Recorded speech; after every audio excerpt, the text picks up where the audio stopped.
Hey, Summer here with the Pineapple Library, and we're having kind of a mapping week. So this one is going to get a little bit more into history and the history of mapping. So I'm going to show off a few different things, and it's really interesting to think about, like, what are the most important maps, and where did they come from, and what did mapping look like really early on? All right, so we're going to start off this journey with Ptolemy's geography. This is 150 AD. This is a really, really long time ago. And this is when they first started using latitude and longitude and like using geography and math to make maps. They were talking about this beforehand. There's someone that actually talked about this. Let me double check.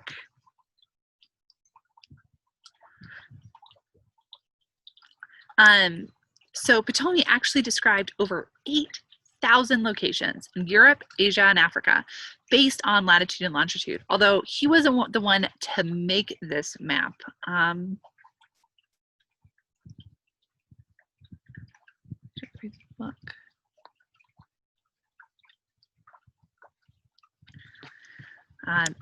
This was the critical map to use for 1,500 years.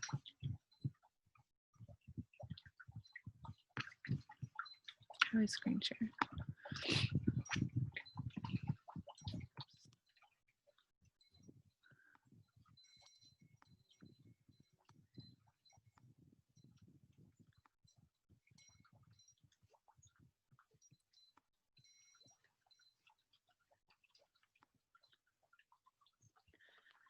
All right, so here's Ptolemy's map. A few interesting things to note about it. It really focuses on the Mediterranean. You don't see the Americas at all.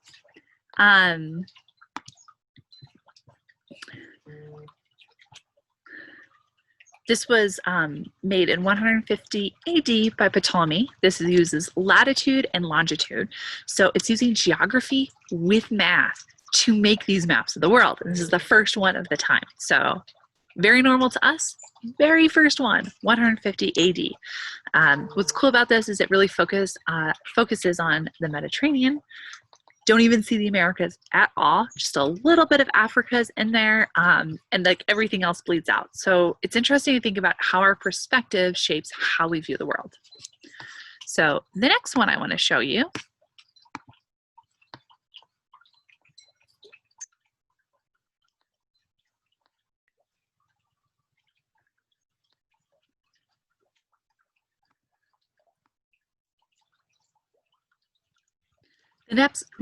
the next map I want to show you is Al-Idris's map. He was a Muslim scholar, and this is from 1154.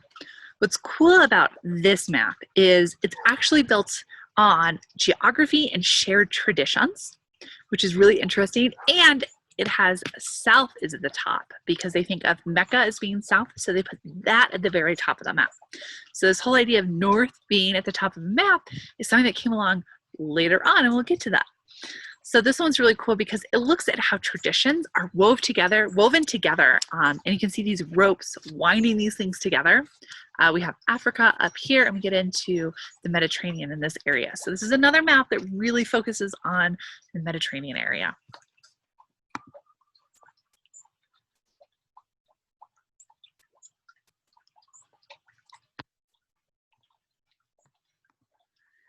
And unlike some other maps, this doesn't focus on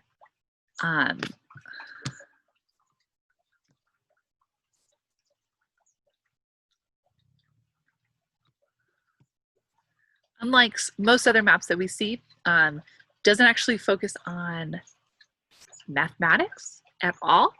It really focuses in on traditions, blending traditions, and physical geography, which is a really cool way of thinking about how things are put together.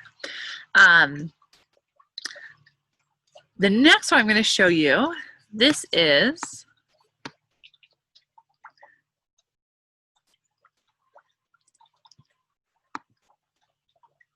Hereford's map. Hereford's map, Mappa Mundi 1300. This is Hereford's map. It's called Mappa Mundi. It's from the 1300s. This one really focuses on, this is a map of time and religion, which is a really cool way to think about things. And I'm going to link this in the video if you want to look at this more, but it's really cool because it has it all mapped out. I had a hard time finding this without an actual key to it, but it maps out. So at the center of the map up here at 1 is Jerusalem, and above it's the crucifix.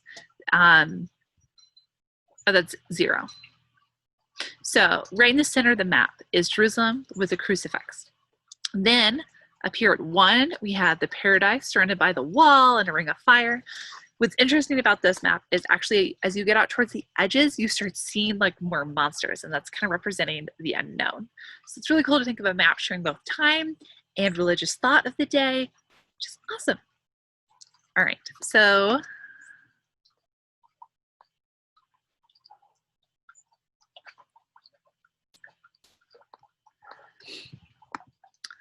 this is 1402, and this is a map that came out of Korea. What's really interesting about this, this is the first map that shows north at the top. And that is due to both political powers at the time, but then also thinking about like the emperor was always to the north and his subjects were to the south. And that is why they oriented the map in that way. And it's interesting to see how that has like come through time. And that's something that I had never realized before.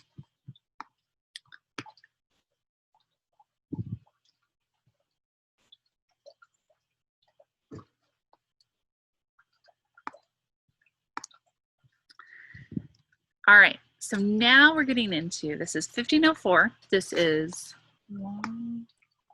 Waldseemüller's. This is Waldseemüller's map in 1504. Right, almost set. I left the invoice in there. Check. Okay. Oh, thank you. Yes, I grabbed the check. Okay, good. The only thing I had to note was that grade that we talked that you actually mentioned there. And there's a hairline crack.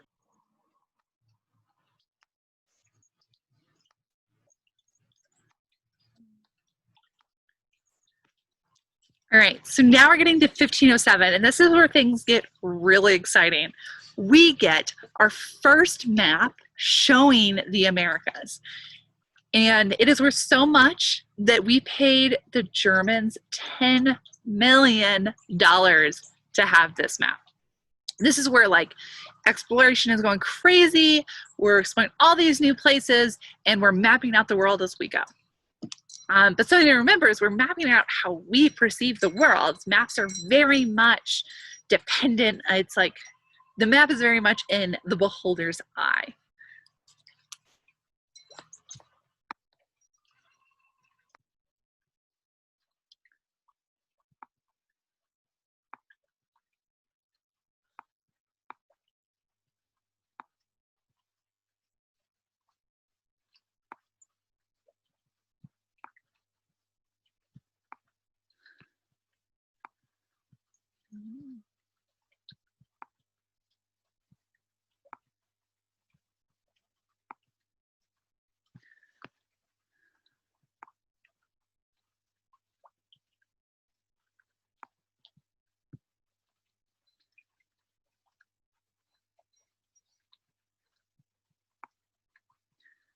All right, so in 1529, we have this Portuguese map maker who is drawing a map of the world, and he was paid by the Portuguese for this. So what's interesting about this is at a time where Spain and Portugal were kind of like fighting over spice trade routes, which were really important within Indonesia. So at this far right-hand corner, far left-hand corner are Portuguese trade routes. And you can see that the Portuguese map maker just shifted everything off to the edges, even though he knew it was not true. So this is very much a political map, and maybe he was paid to do that. Maybe he was doing it because he knew who was paying him and he's Portuguese and he wanted the spices to be part of their trade routes. And then moving forward in time,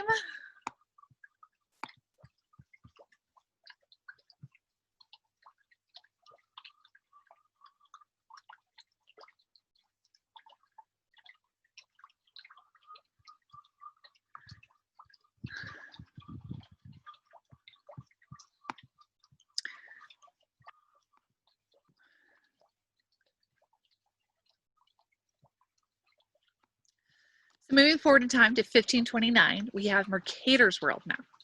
So what's interesting about this is he actually used string to mimic the world being round. This was really important for shipping. He made this as a navigational map, but this conflicted with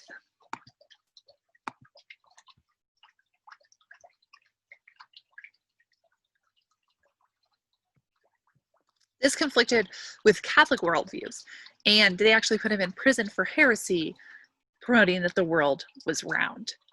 So this was at a time that both where the world was and the shape of the world was highly controversial.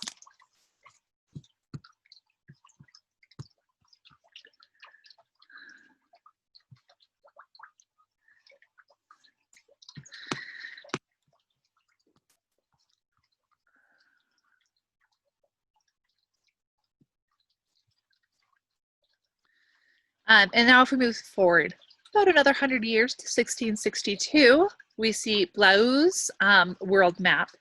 What's really interesting about this is the first one to break with tradition and not have Earth at the center, have the sun at the center of the universe. So this is really big.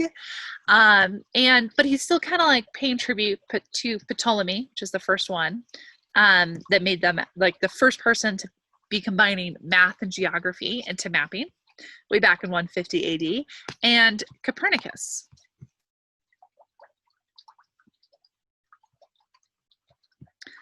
Who had this theory of the cosmos and the bigger world out there. So that's really exciting that like 1662 is the first time we started seeing maps that really show Earth not at the center. Now, if we keep moving forward, this is a map of France. And this is the first time we see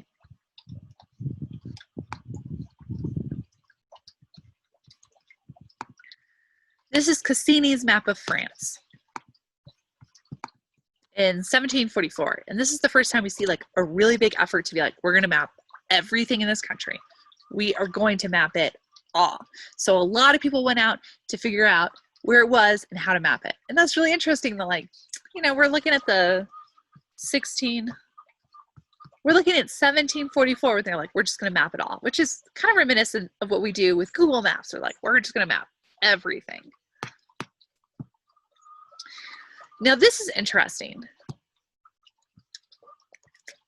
So now this is 1904 and it looks like a very simple map. But what's interesting about this is it's really trying to focus on political dissent and politically what's happening. So this is an area where they felt like was the most pivotal, like thinking about this influence like Nazi Germany. This was like the center of political activity. And we're now like America's, in the US especially, just feels like we've got our fingers in everything. This was a time, 1904, where that wasn't happening. Actually, the United States was actually really out of world politics, not interested at all. They had to be forced into it when they were like, all right, Nazi Germany's gone too far. We can't allow this to keep happening. But they were very resistant at that time. So we can see how political views have changed. We're like, now we're like, what, something's going on? I want to get all up in this. Back then they're like, no, we're good over here. You guys handle yourselves, we'll handle ourselves. So it's interesting to see how political things have been changing as well. And this was Mercators. This is Mercators political power map in 1904.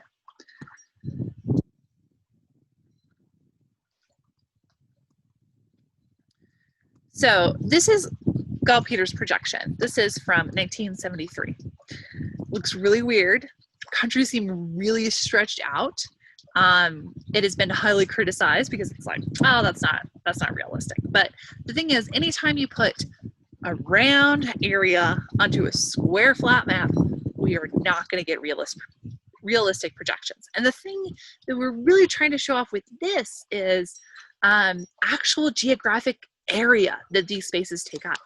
And you can see like Americas are way smaller in this map, but it's a much better representation. Like South America is way larger. We're actually a pretty small part of the world, but most of our maps are projected as being much, much larger. And that's an interesting thing to think about when we're considering who's making the maps and why they look like they do. You can compare like Australia, easily the size of the United States, and like overlap a little bit into Canada even. There's also other people who propose like flipping the map upside down to have the south on top and the north on the bottom. And you know, there's a lot of different reasons why we do these things.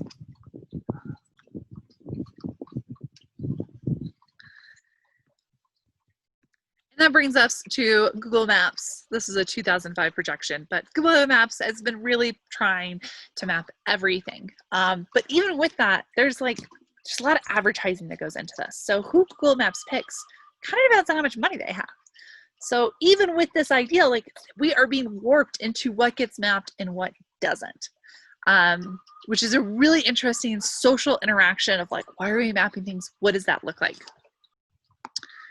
So what I wanted to go through the history of this is like, so what I want to go through the history of this is I thought it was really interesting when we're thinking both about mapping neighborhoods. There's a lot of different ways you can come about this. Like you could do it from a story perspective. You could do it through time. Like maps don't just have to be geography. And I really like thinking outside of the box with that. And this is like a little bit more like a history lesson mixed in of like, how did mapping come about? Why does it look the way it does now? Who influences it?